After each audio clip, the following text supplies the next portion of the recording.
I was standing in the lobby of a high-end tech firm holding a bag of takeout, listening to a security guard tell me that my wife's husband had just walked upstairs. The funny thing was, I was her husband. Hi, I'm Arthur, and you're watching When Karma Calls.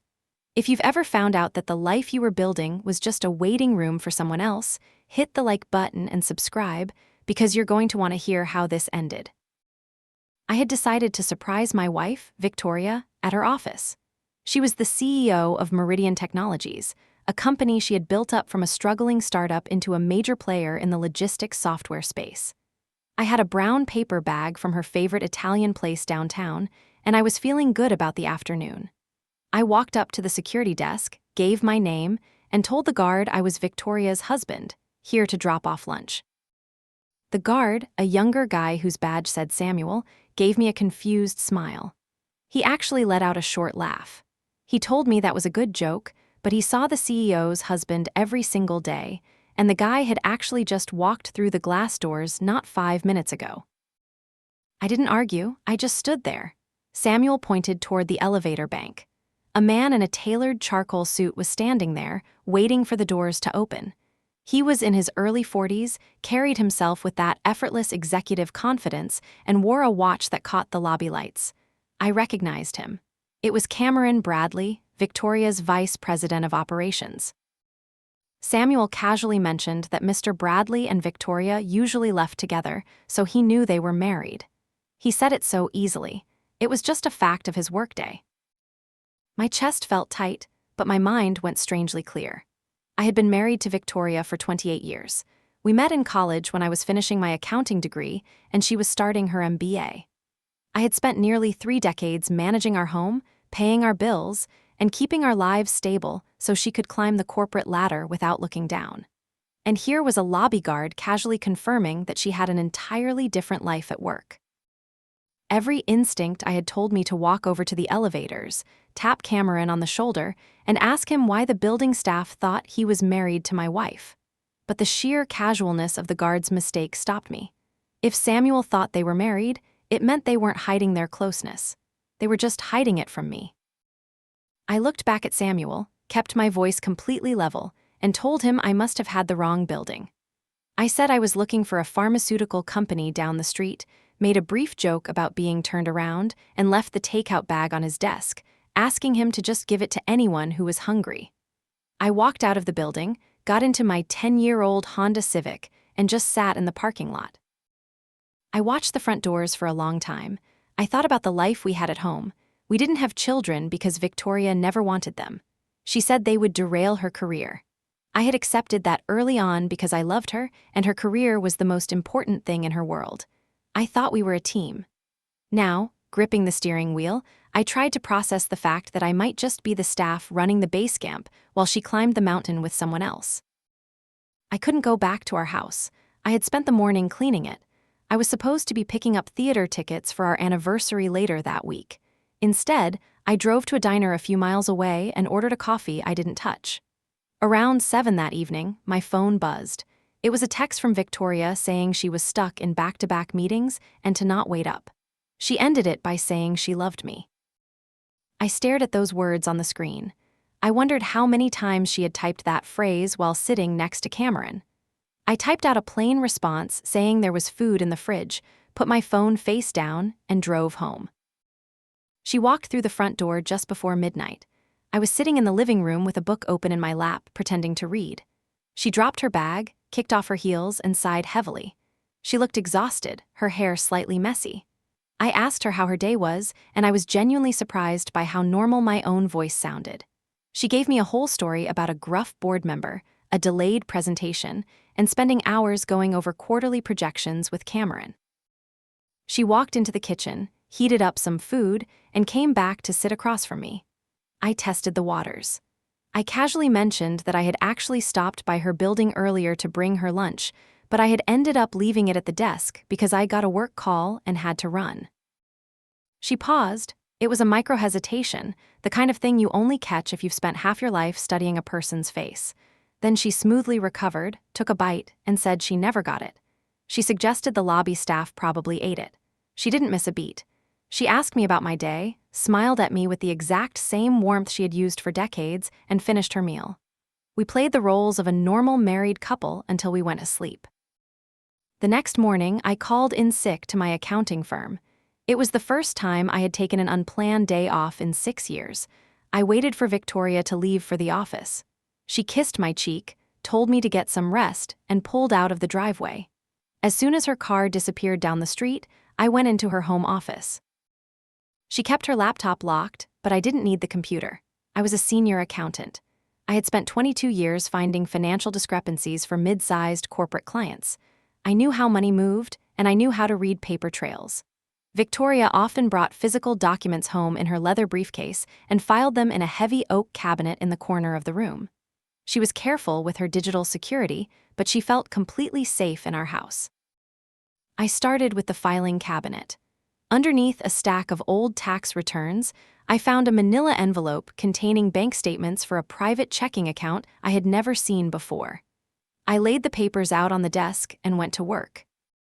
Our arrangement had always been simple. We deposited both our paychecks into a joint account. I brought home a modest but steady salary, and she brought home executive money. I handled the household budget. Based on our monthly expenses, we should have been accumulating a significant amount of savings every month. But over the last 3 years, our joint savings account barely grew. Victoria always told me she was maxing out various aggressive retirement portfolios that I couldn't easily access. I had trusted her. Looking at the private bank statements, the math became painfully clear. She was systematically siphoning thousands of dollars a month out of our joint funds and routing it to this private account. I traced the outgoing payments. There were massive charges, over $3,000 a month for rent at a place called Harbor View, tens of thousands spent at high-end furniture stores, massive travel expenses for luxury resorts in places like Aspen and St. Bart's, places she had told me she was visiting for women's leadership conferences. I kept digging.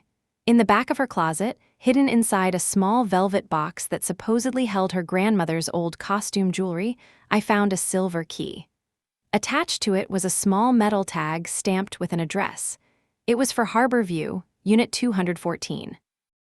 I took the key, got in my car, and drove to the address. It was a sleek, 30-story high-rise with floor-to-ceiling windows located in a highly expensive neighborhood. I pulled into the resident parking garage. I found the space marked for Unit 214. Sitting in that space was a black Mercedes. I knew that car. I had seen it in the executive lot at Victoria's company. It belonged to Cameron. I rode the elevator up, my hands feeling heavy and numb. I found the door to 214 and slid the key into the lock. It turned with a smooth click. I walked into a fully furnished, immaculate home.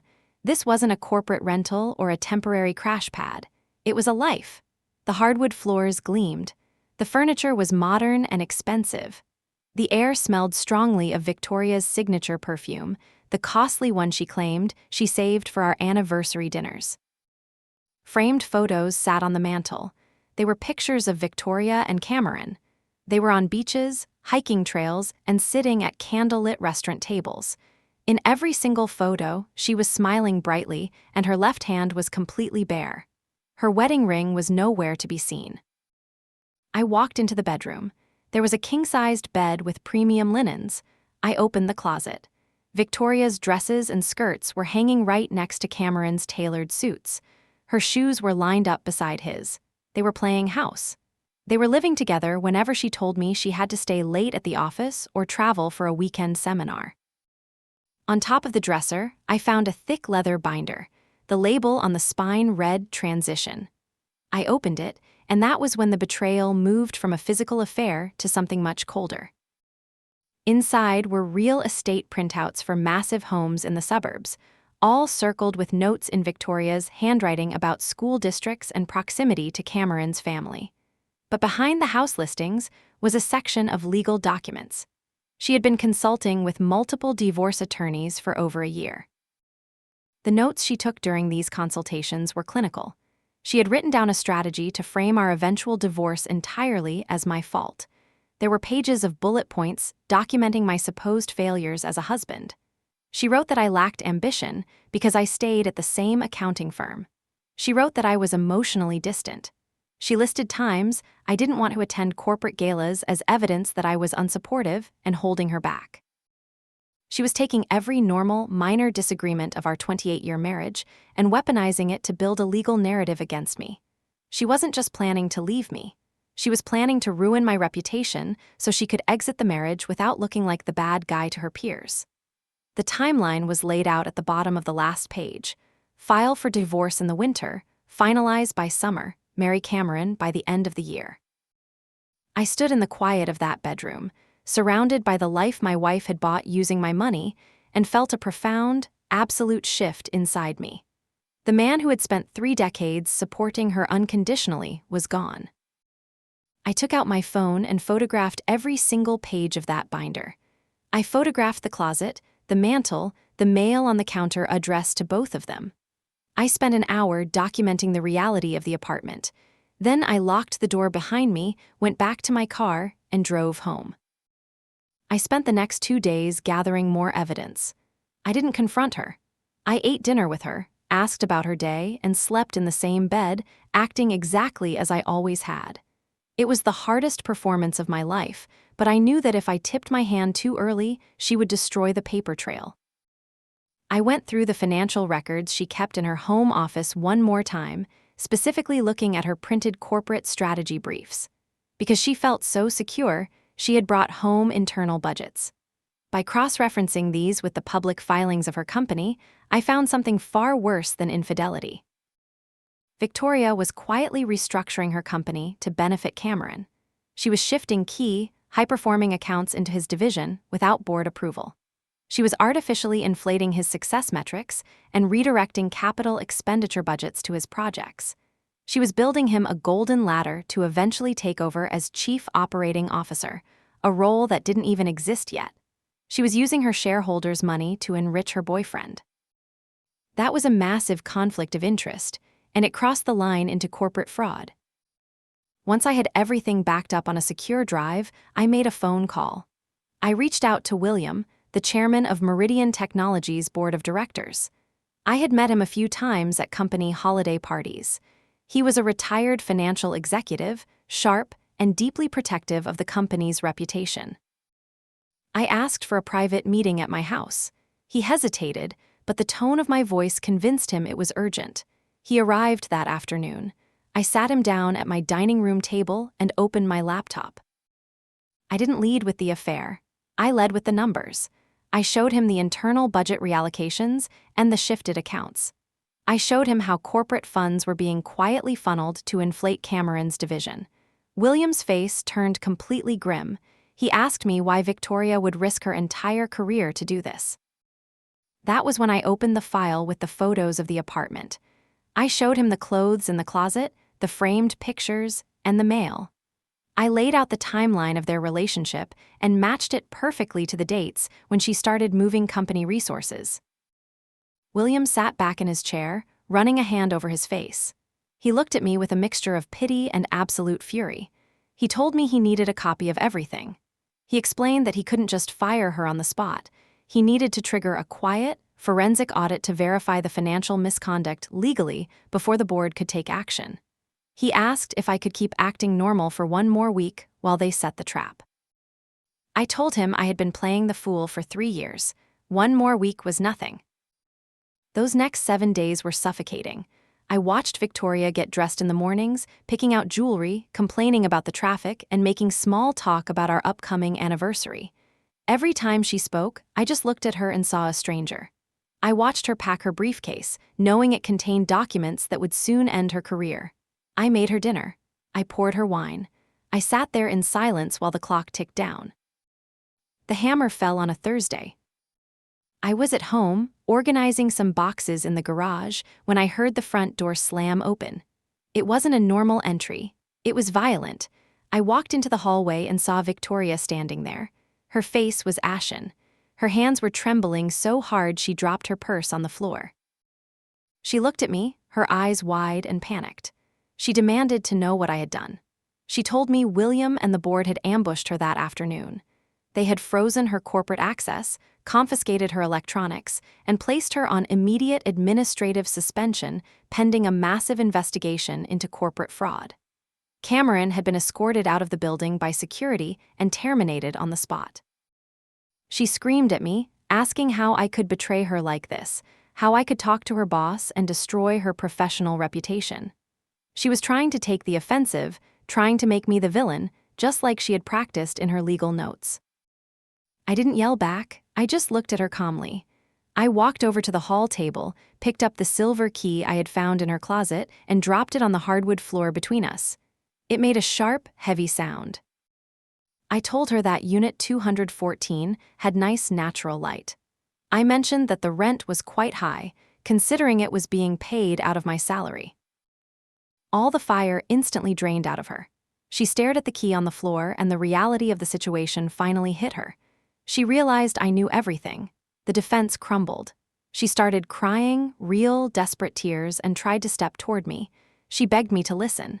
She said it was a mistake, that it had just gotten out of hand, that we could go to counseling and fix it. She promised she would cut Cameron off entirely. I stopped her before she could touch me. I asked her why she would abandon Cameron when she had spent the last year picking out real estate for them in the suburbs. I quoted her own notes back to her. I told her I knew I was too emotionally distant and lacked the ambition required to be her husband. She choked on a sob, realizing she had nothing left to say.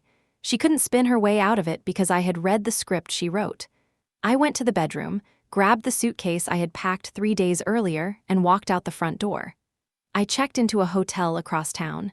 She called me 14 times that night. I didn't answer a single one. The next morning, I met with Patricia, a seasoned family law attorney I had hired earlier in the week. I handed her the complete financial breakdown of the Marshall assets Victoria had drained to fund the affair. Patricia reviewed the files, looked up at me, and said it was the most organized case of financial infidelity she had ever seen in her career. The divorce was brutal for Victoria, but it moved quickly. Because she had actively embezzled marital funds to support another household, her negotiating position was non-existent. I kept our home, the bulk of our legitimate joint savings, and my full pension. Her professional life fared much worse. The board's forensic audit confirmed everything I had found. To avoid a massive public scandal and potential criminal charges, Victoria was forced to resign in disgrace. There was no severance package. There was no farewell dinner. She was just quietly erased from the company she had spent a decade building. Cameron tried to file a wrongful termination lawsuit, claiming he was unfairly targeted. The board's lawyers buried him in evidence showing he had knowingly benefited from unauthorized corporate restructuring. The lawsuit was dropped within a month. Without the company, the money, or the prestige to hold them together, their relationship disintegrated. The last I heard, Cameron blamed her for ruining his trajectory, and she blamed him for costing her the empire. They turned on each other the moment the foundation cracked. I sold the house late that summer. I didn't want to live inside the walls where I had been lied to for so long. I bought a smaller, quieter place near the lake. It was exactly what I wanted. Healing wasn't instant. I spent months working through the anger. I started seeing a therapist named Dr. Lisa, who helped me understand that betrayal on that scale changes your baseline for trust. She taught me that it was okay to mourn the 28 years I thought I had, while still accepting that the person I was mourning never actually existed. Eventually, the weight lifted. I started dating again slowly.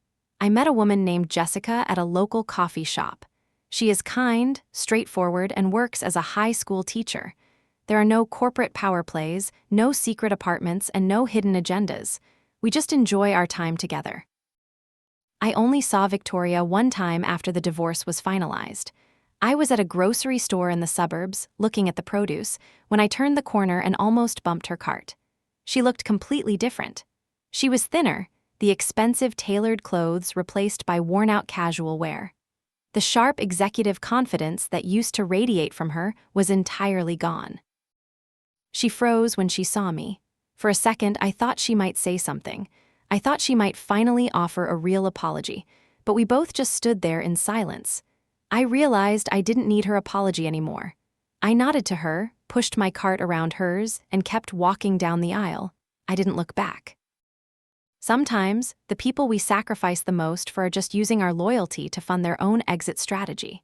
When the truth finally comes to light, the best revenge isn't screaming or fighting, it's just walking away with your self-respect and letting them live in the ruins they created. Thanks for listening to When Karma Calls. Let me know in the comments how you would have handled finding that apartment, and don't forget to subscribe for more stories. See you next time.